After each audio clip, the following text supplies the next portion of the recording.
Ito po ang kwentong Ke-Horror.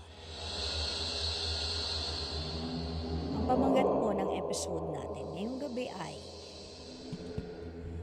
Ghost Hunters. Sigurado ka bang dito tayo, Gio? 2:00 na ng madaling araw. Sobrang dilim naman dito sa Manila North Cemetery. Nanginginig at pabulong na tanong ni Carla habang mahigpit niyang hinahawakan ang braso ng nobyo niyang si Mike. Si Gio, ang leader ng grupo, at siya ang nagyaya sa amin sa ghost hunting na ito. Siya ang may hawak ng flashlight na nagbibigay ng saktong sinag ng liwanag. Relax lang, guys. Akong bahala. Sabi ni Gio na tila nag-e-enjoy sa takot ng mga kasama. Tandaan nyo, dito ko lumaki. Ang sementeryong ito parang likod lang ng palad ko. Alam ko ang bawat puntod, bawat iskinita. Walang mawawala sa atin.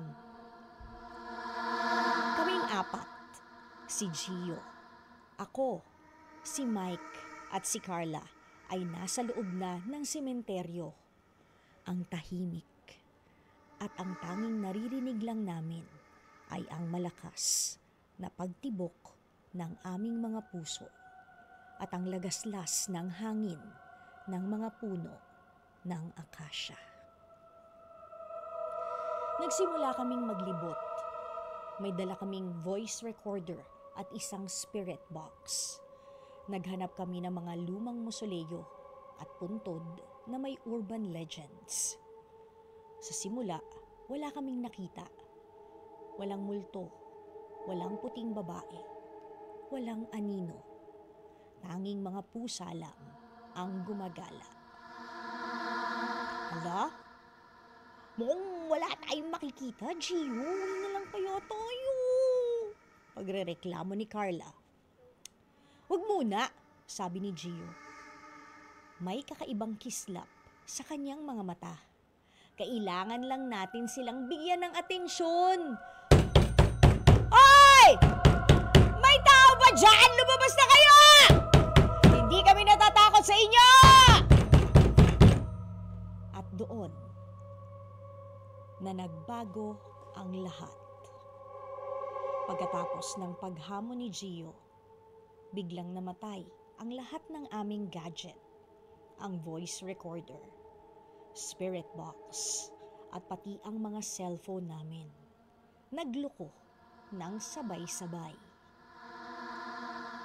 Tanging ang flashlight lang ni Gio ang patuloy na nakasindi. Kasabay noon, may narinig kaming malakas na tunog na parang may kumakalabog na bakal mula sa di kalayuang bahagi ng sementeryo. Tara na, Gio, tama na yan, sabi ko. Kaya't nagsimula kaming maglakad pabalik, patungo sana sa gate na pinasukan namin. Pero habang naglalakad kami, parang nag-iiba ang paligid. Wait! Huminto si Gio. Ang muka ay nagbago mula sa pagmamalaki patungo sa pagtataka. Ba't nasa tabi na tayo ng puntod ng Pamilya Santos ngayon? Bakit pader nang nasa harap natin? Sinubukan naming bumalik. Lumiko sa kanan at pagkatapos ay sa kaliwa. Pero sa tuwing lilingon kami, nag-iiba ang direksyon. Parang may humaharang sa amin. Akala ko ba alam mo to? Sabi mo parang likod lang ng palad mo eh. Sabi ni Mike, na halatang natatakot na rin. Oo, pero wala namang ganito sa sementeryo noon.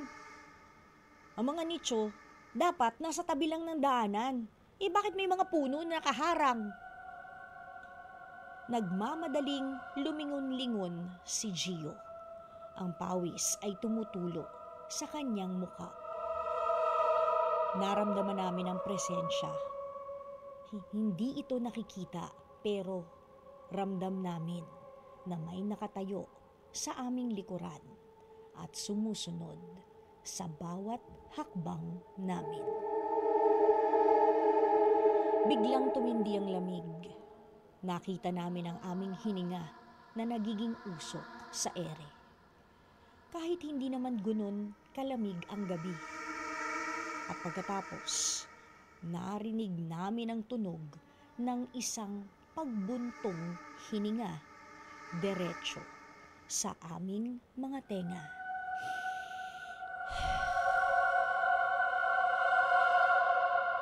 Hindi ito nagmumula sa isa't isa, kundi galing sa isang hindi nakikitang nilalang na parang napakang lapit.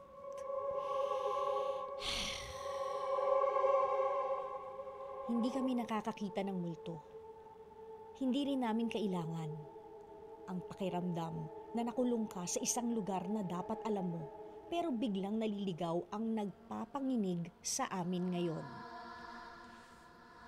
Ang bawat daanan ay humahantong sa dead end, sa isang pader o sa isang puntod na nakaharang. Dama naming nagtuturo ang mga espiritu at dama naming inililigaw kami ng mga ito. Dama namin na tinuturuan nila kami ng leksyon. Bandang 4:00 na ng madaling araw, halos sumuko na kami. Umiiyak si Carla. Si Mike naman, nagdarasal. Si Gio, ang dating matapang, ay nakaupo na lang sa lupa at nakatulala. Doon na namin ginawa ang dapat naming gawin. Sabay-sabay kaming yumuko, nanalangin, at humingi ng tawad. Patawad po, bulong ko. Patawad po sa pagkampala namin sa inyo. Patawad po kung binastos namin ang inyong pahingahan. Tumahimik ang lahat. Wala rin kaming narinig na sagot. Pero nang muli kaming tumayo, laking gulat namin nang makita na wala nang harang ang daan sa aming harapan.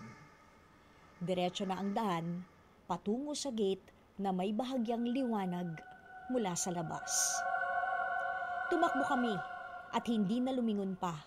Sinisilbatuhan kami ng security guard pero hindi na kami huminto dahil kota na kami sa trouble sa loob ng sementeryo. Walang ni isa sa amin ang nagsalita hanggang sa makalabas kami at makita ang bukang liwayway. Sa di kalayuan ng labas ng sementeryo, may mga pulis na nagpapatrol.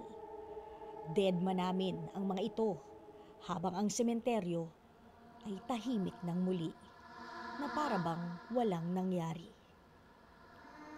Kinabukasan, napag-alaman namin na ang mga kalabog na narinig namin ay mula sa isang libingan kung saan nakaukit ang mga salitang, "Huwag mong hamakin ang patay." Hindi na kami nag-ghost hunting kahit kailan. Nagtanda na po kami dahil kahit alam mo pa ang sementeryo na parang likod ng palad mo, paglalaruan ka ng mga espiritong nakatira dito kapag sila ay pinulabog mo. Ngayon, eto ako, nagpapaalala sa inyo na huwag nating bastusin ang mga libingan at ang mga sementeryo dahil ito ay himlayan ng mga namayapa. O tama naman yon, di ba? Huwag na nating gambalain pa ang mga kaluluwa ng mga namayapa. Huwag na tayong dumayo at maghanap pa ng mga kaluluwang gumagala dahil malay mo, sila lang pala ay nasa likuran mo.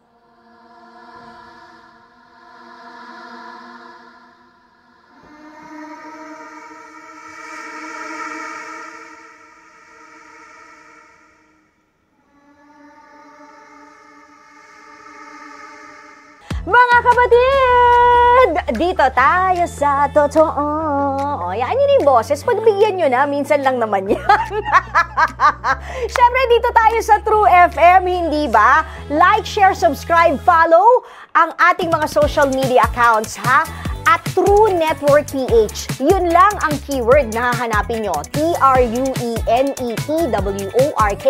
PH. O, like, share, follow, subscribe para bongga talagang level sa atin. Sa FB, sa IG, sa X na dating Twitter, sa YouTube and TikTok, pati na rin sa mga podcast.